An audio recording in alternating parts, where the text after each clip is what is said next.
சிவகங்கை ஆட்சியர் அலுவலக வளாக மைதானத்தில் நடைபெற்ற சுதந்திர தின விழாவில் ஆட்சியர் ஆகாஷ் தேசிய கொடியை ஏற்றி வைத்து காவல்துறையினரின் அணிவகுப்பு மரியாதையை ஏற்றுக்கொண்டார். திண்டுக்கல் மாவட்டத்தில் திருநெல்வேலி மாவட்டத்தில் சேரன் மகாதேவி கோட்டத்தின் சார் ஆட்சியராகவும் நமது சிவகங்கை மாவட்ட ஆட்சியர் அவர்கள் மிக அற்புதமாக ஏற்றிக்கொண்டு இருக்கிறார்கள் என்பதை மகிழ்வோடு தெரிவித்துக் கொள்கின்றேன்.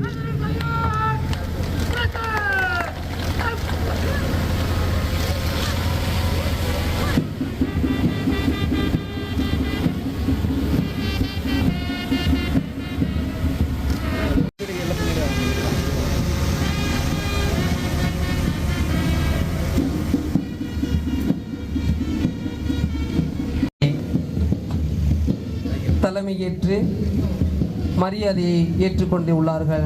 காவல்துறை அணிவகுப்பின் படைப்பிரிவுகளை ஆய்வு செய்து கம்பீரமாக தனது சுதந்திர விழாவான இன்று மற்றும் மதுரை ஆகிய மாவட்டங்களில் மாவட்ட ஆட்சித்தலைவராக சிறப்பாக பணியாற்றியுள்ளார்கள் என்பதை மிக்க மகிழ்வோடு தெரிவித்துக் கொள்கின்றேன். தற்பொழுது சிவகங்கை மாவட்டத்தின் புதிய மாவட்ட இடமெல்லாம் சிறப்பு. அத்தகைய சிறப்பினை செய்து கொண்டிருக்கும் இதோ நமது மாவட்ட ஆட்சியர் மற்றும் மாவட்ட காவல்துறை. இனி செல்லும் இடமெல்லாம் செய்தி. தந்தி டிவியின் வாட்ஸ்அப் சேனலை ஃபாலோ பண்ணினா செல்ல இருக்கும் இடமெல்லாம் செய்தி. இதோ QR கோட் இப்பவே ஸ்கேன் பண்ணுங்க, ஃபாலோ பண்ணுங்க.